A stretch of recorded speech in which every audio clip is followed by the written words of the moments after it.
Sir ಹೇಳ್ತಾರೆ ಏನು ಸಮಸ್ಯೆ ಆಗ್ತದೆ? ಸಮಸ್ಯೆ ಎಲ್ರಿಗೂ ತಿಳಿದಂಗೆ ಅಂತಾರಾಷ್ಟ್ರೀಯ ಸಮಸ್ಯೆನೇ ಇದೆ, ಗ್ಯಾಸ್ ಅಂತೂ ಇಲ್ಲ. ಕಮರ್ಷಿಯಲ್ ಗ್ಯಾಸ್ ನಮಗೆ ಟೋಟಲಿ 28ನೇ ತಾರೀಕಿಗೆ ಮೋಸ್ಟ್ ಪ್ರಾಬಬ್ಲಿ ಲಾಸ್ಟ್ ಮಂತ್ ಯುದ್ಧ ಸ್ಟಾರ್ಟ್ ಆಗಿದೆ. 1ನೇ ತಾರೀಕಿಂದ ನಮಗೆ ಗ್ಯಾಸ್ ಸಿಲಿಂಡರ್ ಕೊಟ್ಟೇ ಇಲ್ಲ. ನಾವು ಮುಂದುವರೆದು ಕಟ್ಟಿಗೆ ಯೂಸ್ ಮಾಡ್ಬೇಕಂತ ಥಿಂಕ್ ಮಾಡ್ತೀವಿ, ಉಳಿದ ಥಿಂಕ್ ಮಾಡ್ತೀವಿ. ನಮಗೆ ಯಾವಾಗ ನಾವು ಕಟ್ಟಿಗೆ ಯೂಸ್ ಮಾಡ್ತೀವಿ ನಮಗೆ ಶುಚಿತ್ವ ಕಾಪಾಡಿಕೊಳ್ಳಿಕ್ಕೆ ಆಗುವುದೇ ಇಲ್ಲ. ಶುಚಿತ್ವ ಇಲ್ಲದೆ ಹೋಟೆಲ್ ನಡೆಸಲಿಕ್ಕಂತೂ ಸಾಧ್ಯನೇ ಇಲ್ಲ. ನಮಗೆ ನಾವು ಪ್ರಾಪರ್ಟಿ ಟ್ಯಾಕ್ಸ್ ಕಟ್ಟುವವರು, ನಾವು GST ಕಟ್ಟುವವರು, ನಾವು ಇನ್ಕಮ್ ಟ್ಯಾಕ್ಸ್ ಕಟ್ಟುವವರು, ನಮಗೆ ಯಾವುದೇ ರೀತಿಯ ರೆಕಗ್ನಿಷನ್ ಜಿಲ್ಲಾಡಳಿತದಿಂದ ಸಿಗ್ತಾ ಇಲ್ಲ ಅಥವಾ ಗೌರ್ಮೆಂಟಿಂದ ಸಿಗ್ತಾ ಇಲ್ಲ. ನಾವು ಒಂದು ಹೋಟೆಲ್ ನಡೆಸಬೇಕಾದ್ರೆ ಕೆಲವು ಲೈಸೆನ್ಸ್ಗಳನ್ನು ತಗೊಳ್ತೀವಿ, ಕಾರ್ಪೊರೇಷನ್ ಲೈಸೆನ್ಸ್, ಆಮೇಲೆ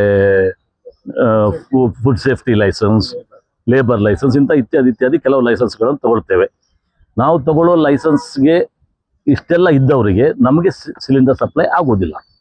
ಇದೇ ಮುಂದುವರೆದು ರೋಡ್ ಸೈಡ್ನಲ್ಲಿ ಯಾರು ಸ್ಟ್ರೀಟ್ ವೆಂಡರ್ಸ್ ಇದ್ದಾರೆ ಅವ್ರ ಹತ್ರ ಯಾವುದೇ ಥರದ ಲೈಸೆನ್ಸ್ ಇಲ್ಲ, ಯಾವುದೇ ಥರದ ಸೇಫ್ಟಿ ಇಲ್ಲ, ಅವರಿಗೆ ಗ್ಯಾಸ್ ಸಿಲಿಂಡರ್ ಸಿಗ್ತದೆ, ಕಮರ್ಷಿಯಲ್ ಸಿಲಿಂಡರ್.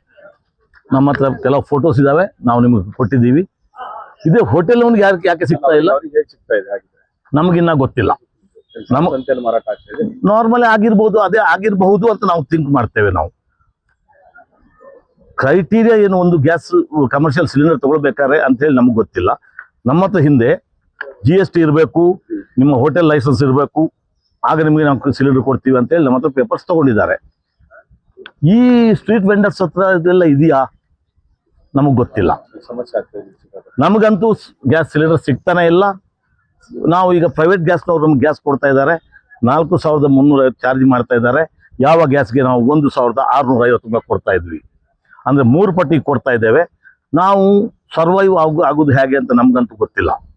ನಾವು ಸರ್ವೈವ್ ಆಗ್ಬೇಕಂದ್ರೆ ನ್ಯಾಚುರಲಿ ನಮ್ಮ ರೇಟ್ಸ್ ಏರಿಸಬೇಕು. ನಮ್ಮ ರೇಟ್ಸ್ ಏರಿಸಿದ್ರೆ ಅದು ಗ್ರಾಹಕರ ಮೇಲೆ ಬರೆ ಬೀಳ್ತದೆ. ಇಲ್ಲಿ ತನಕ ನಾವು ಹೇಗೋ ನಡ್ಸ್ಕೊಂಡು ಹೋಗ್ತಾ ಇದ್ದೇವೆ. ಇನ್ನು 2 ದಾರಿ ಉಳಿತು. ಒಂದು, ನಾವು ನಮ್ಮ ರೇಟನ್ನು ಎಕ್ಸಾಬ್ಡೆಂಟ್ ಆಗಿ ಏರಿಸಬೇಕು. ಇದು 3 ಪಟ್ಟು ಆಗಬೇಕಾದ್ರೆ ನಾವು ಎಷ್ಟು ಏರಿಸ್ಬೇಕಂತ ತಾವು ಆಲೋಚನೆ ಮಾಡ್ಬೋದು. ಆ ರೇಟ್ ಏರಿಸಬೇಕು, ಇಲ್ಲ ನಮ್ಮ ಹೋಟೆಲ್ಗಳನ್ನು ಬಂದ್ ಮಾಡಬೇಕು. 2 ಆಪ್ಷನ್. ನಾವು ಹೋಟೆಲ್ ಬಂದ್ ಮಾಡಿದ್ರೆ ಮುಂದೆ ಏನಾಗ್ತದೆ, ನಮ್ಮ ಕಾರ್ಮಿಕರಿಗೆ ಏನೂ ಕೆಲಸ ಇಲ್ಲ ಅಂತ ಆಗ್ತದೆ. ಹಸಿರು ಬಂದವರಿಗೆ, ಬಾಯಾರಿ ಬಂದವರಿಗೆ ನೀರು ಕೊಡೋರು, ಊಟ ಕೊಡೋರು ಯಾರೂ ಇರಂಗಿಲ್ಲ. ಈ ನೋವು ನಮ್ಮನ್ನು ಇಲ್ಲಿ ತನಕ ನಡ್ಸ್ಕೊಂಡು ಬರಲಿಕ್ಕೆ ಆಸ್ಪದ ಮಾಡಿಕೊಟ್ಟಿದೆ. ಮುಂದೆ ನಾವು ಎಲ್ಲಿ ತನಕ ವಿಸ್ಟ್ಯಾಂಡ್ ಮಾಡ್ಬೋದು ಅಲ್ಲಿ ತನಕ ವಿಸ್ಟ್ಯಾಂಡ್ ಮಾಡ್ತೀವಿ. ನಮ್ಮ ವಿಸ್ಟ್ಯಾಂಡ್ ಕೆಪಾಸಿಟಿ ಮುಗಿತಾ ಬಂತು. ನಾವು ಹಾಗಾಗಿ ಇವತ್ತು ಇದನ್ನು ಸಂಬಂಧಪಟ್ಟವರಿಗೆ ಆಲ್ರೆಡಿ ನಾವು DC ಅವರಿಗೆ ಒಂದ್ಸಲ ಹೇಳಿದ್ದೀವಿ, ಲೆಟರ್ ಕೊಟ್ಟಿದ್ದಾರೆ. ಅದಕ್ಕೇನೋ ಅವ್ರು ಕ್ರಮ ಕೈಗೊಂಡಿಲ್ಲ. ನಿಮ್ಮ ಸಹ ಎಷ್ಟು ಅವೈಲೇಬಲ್ ಆಗ್ತದೆ ಸಿಲಿಂಡರ್ ಆಗ್ತದೆ? ಈಗ ಸುಮಾರು 1 ತಿಂಗಳಿಂದ ನಮಗೆ ಬರೀ 3 ಸಿಲಿಂಡರ್ ಸಿಕ್ಕಿದೆ. 3 ಸಿಲಿಂಡರ್. ನಾವು ದಿನ 2 ಸಿಲಿಂಡರ್ ಅವಶ್ಯ ಇದೆ. ನಾವು ಈಗ ಕೇಳಿ ಏಜೆನ್ಸಿಯಲ್ಲಿ ಕೇಳಿದ್ರೆ ಸಿಲಿಂಡರ್ ಇಲ್ಲ. ನಾವು ಕಟ್ಟಿ ಒಲೆಯನ್ನು ಯೂಸ್ ಮಾಡಿದ್ದು. ತಾವು ಪತ್ರಿಕಾ ಮಾಧ್ಯಮದವರು, ಮೀಡಿಯಾದವರು ಬಂದು ನಮ್ಮ ಕ್ಯಾಂಟೀನನ್ನು ಸರ್ಚ್ ಮಾಡಿದಾಗ ಕಟ್ಟಿಗೆಯನ್ನು, ಇದರಿಂದ ನಮ್ಮ ವ್ಯಾಪಾರ ಮಾಡೋದು ತುಂಬಾನೇ ಕಷ್ಟ. ನಮ್ಮ ಕಾರ್ಮಿಕರನ್ನು ಸಲುವುದೇ ಕಷ್ಟ. ವ್ಯಾಪಾರ 25%ಗೆ ಬಂದಿದೆ. ನಾವು ಗ್ರಾಹಕರಿಗೆ ಬೇಕಾದ ತಿಂಡಿ ತಿನಿಸು ಕೊಡಲು ನಮಗೆ ಸಾಧ್ಯವಾಗುತ್ತಿಲ್ಲ. ಇದಕ್ಕೆ ಸರ್ಕಾರಕ್ಕೆ ಎಚ್ಚರಿಸುವಂತ ವಿಚಾರ ತಾವು ಮಾಡಬೇಕು. ನಮಗೆ ಇದನ್ನ ನ್ಯಾಯ ತಾವು ಕೊಡಿಸುವಿರಂತ ನಾವು ಇವತ್ತು ಪತ್ರಿಕಾಗೋಷ್ಠಿಯಲ್ಲಿ ಭಾಗವಹಿಸ್ತೀವಿ. ಅಲ್ಲ, ಈಗ ಒಂದ್ ಕಡೆ ಸರ್ಕಾರ ಅವೈಲಬಿಲಿಟಿ ಇದೆ, ನಾವು ಪೂರೈಕೆ ಮಾಡ್ತಾ ಇದೀವಿ, ಗೃಹ ಬಳಕೆ ಗ್ಯಾಸ್ ಸಿಲಿಂಡರ್ ಪೂರೈಕೆ ಮಾಡ್ತಾ ಇದೀವಿ.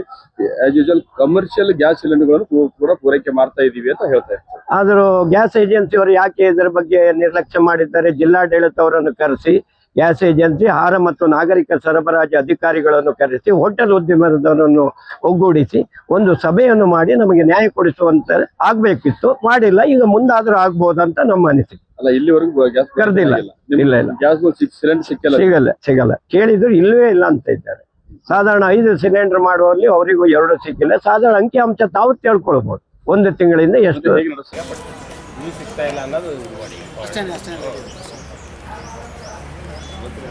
ನಮಗೆ ಬ್ಲ್ಯಾಕ್ ಕೂಡ ಸಿಗ್ತಿಲ್ಲ.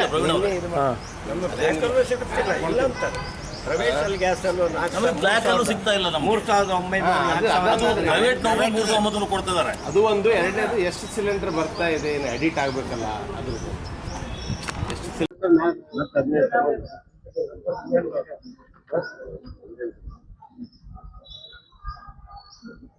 ಕೊಟ್ಟಿದ್ದೇವೆ. ಯಾವುದೇ ರೀತಿಯ ಕ್ರಮ ಕೈಗೊಂಡಿಲ್ಲ ಅವರ ಮೇಲೆ. ಟೋಟಲ್ ನೀವು ಕೇಳಿದ್ರೆ ಎಷ್ಟು ಹೇಳ್ತಾ ಇದ್ದಾರೆ, ಫಿಗರ್ಸ್ ಎಲ್ಲ ಕೊಡ್ತಾ ಇಲ್ಲ. ಮಾಡ್ಕೊಂತ ಡಿ.ಸಿ ಅವರು ಓದ್ತಾರೆ, ಅದನ್ನು ಎಸ್ ಅವರು ಓದ್ತಾರೆ, ಕಮಿಷನರ್ ಓದ್ತಾರೆ, ನಾವು ಓದ್ತೀವಿ, ನೀವು ಓದ್ತೀವಿ. ಹ್ಮ್ ಹ್ಮ್